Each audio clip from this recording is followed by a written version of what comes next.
local all morning. The Fox 61 Morning News starts now.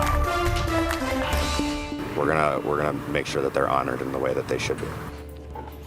Right now at 6, honoring the service and the sacrifice of 2 Bristol police officers who died in the line of duty as people all over Connecticut prepare to say their final goodbyes. These officers every day go above and beyond what they do, and some do more. We remember the lives of the fallen officers and what they meant to their families and so many people that they helped. For them to be able to come up here, see their loved one's name, I just hope it gives them a sense of peace and closure. Remembered Forever, where you can honor the memories of Lieutenant DeMonte and Sergeant Hamzy anytime. First at 6, people across our state and the country, even the world, are going to honor, remember, and say their final goodbyes to Lieutenant Dustin DeMonte and Sergeant Alex Hamzy. Good morning. Thanks for being with us, America Areas. I'm Tim Lammerja. Today is the day. Possibly 50,000 people expected to be on hand for the funeral today at Rentschler Field in East Hartford. Fox 61 will have live team coverage for you all morning long. But first things first, the forecast here. There's never a good day for a funeral. Weather-wise, though, we would like this to go off without a hitch. We just want it to be easy. Yeah. Exactly. And that's what we're going to have. Good morning to you both. Good morning at home. Temperatures, conditions are looking as good as they have been for the last couple of days. We're finally getting the numbers back up to normal. Looking east towards East Hartford, where Rentschler Field is, 37 degrees is the present temperature. Here's what you need to know. Finally, we've got the numbers for normals back right where they should be. So a seasonal end to this work week. And the warm-up does continue. The weekend starts dry, ends with some rain. We'll talk about that coming up. 37 in Hartford, 41 in New Haven, Bridgeport, and Groton. The big winner right now, 45 in Chester, still down to the low 30s. So patchy frost possible on the northern side of the state. We're clear. We're good to go for today. We're good to go for most of the weekend as the high schoolers get on the bus this hour. 36 degrees, sunny skies as the kids get home later on this afternoon. 62. So finally got back up to seasonal numbers. Talk about that all-important weekend. That's coming up in a few minutes. Tim and Erica. Matt, thanks. Now, if you have to be out on the roads this morning and this afternoon, especially in and around the Hartford and northern New Haven metros, please be patient. Yeah, to relieve some of the traffic, both Bristol and North Haven public schools will be closed today. That's because there are going to be 2 funeral processions. Of course, one for Lieutenant DeMonte, the other for Sergeant Hamzy. Now, Lieutenant DeMonte's procession will start at the North Haven Funeral Home on Washington Avenue. It's then going to go up I-91, go to 691 West, and then 84 East. Well, they'll get off for the stadium exit there on exit 58 in East Hartford. After the funeral, they're going to proceed back to the North Haven Funeral Home. Sergeant Hamzy's procession will begin at the Scott Funeral Home in Bristol. Following Route 6 to Colt Highway, they'll also take 84 East and then get off at exit 58. They will go back to the Scott Funeral Home immediately after the service. Now, if your travels take you through these areas, you are being encouraged to leave extra time to get to where you're going.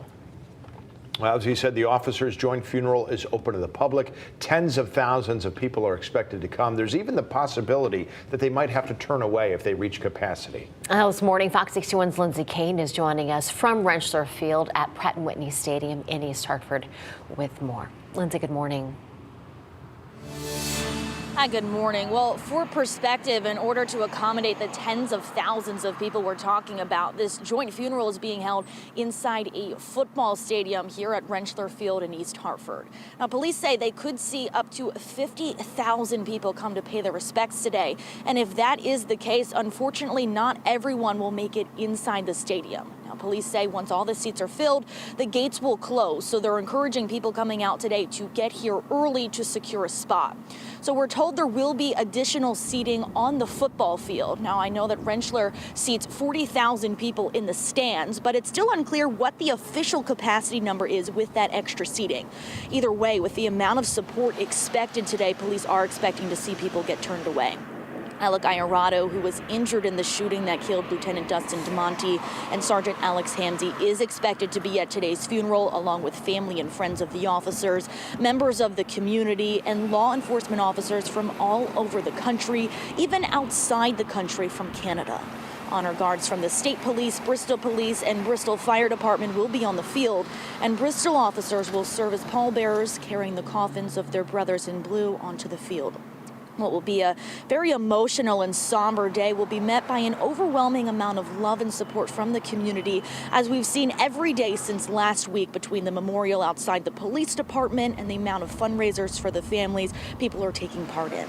And with the thousands of people going to pay their respects today, some say it's important to make sure that amount of support still continues long after today's joint funeral.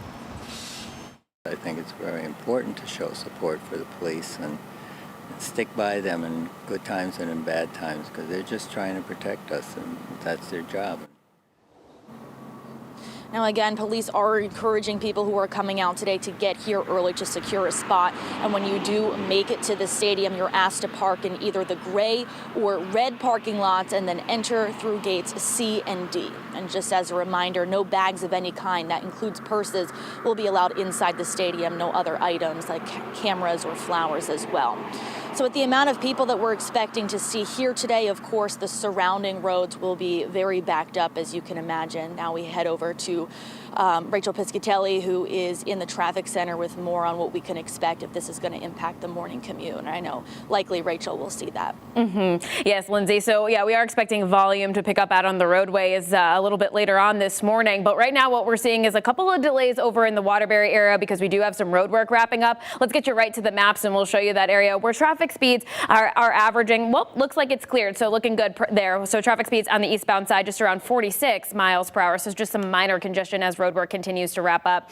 In the East Hartford area, so if you're heading towards 84, exit 58, towards Rentschler Field, police are asking you to avoid Silver Lane, Robert Street, and the surrounding area, as they are going to be working to put detours into place and be dealing with a lot of congestion in that area as they try to filter so many folks into Rentschler Field. Here's a live look outside in East Hartford at exit 58, where you can see some delays on that eastbound side already. We do have some road work out there this morning between 56 and 58, causing some delay. We'll keep you posted on that. Otherwise, over in New Haven, this is out by exit 8 on 91, both the north and the southbound side. Traffic is flowing just fine. We'll have another update for you coming up at 6:30, guys. Rachel, thank you. As people pay their respects to the fallen officers, we are taking a look back at the lives that they lived and the incredible impact they made during their time of service. Now let's begin with now Lieutenant Dustin DeMonte. Remember, he was promoted posthumously. He was known for helping out Brian's Angels homeless outreach and was about to start a master's degree program in organizational leadership. He also served as a school resource officer in some Bristol schools, and he was an advisor for the Explorer Cadet program. He was also, by the way, awarded the Silver Star. He's survived by his wife, 2 children. There's a 3rd child that is on the way right now. His love spreading far beyond family. As you can see, he helped to make a positive difference in the lives of a lot of people. Sergeant DeMonte was he was a big motivation for me to help me stay sober. The kind words that he said to me helped me to be where I'm at today, which by the grace of God, I'm 2 years sober.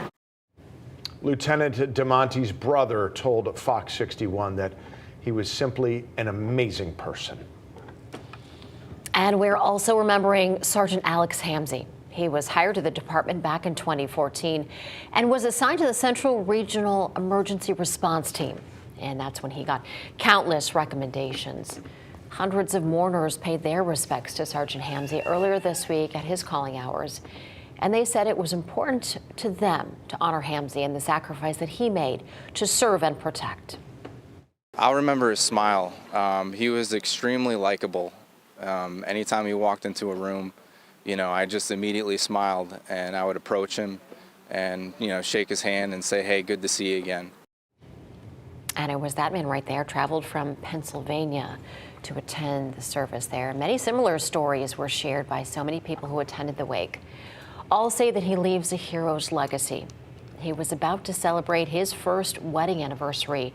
He is survived by his wife, Katie, and his 2 sisters and parents.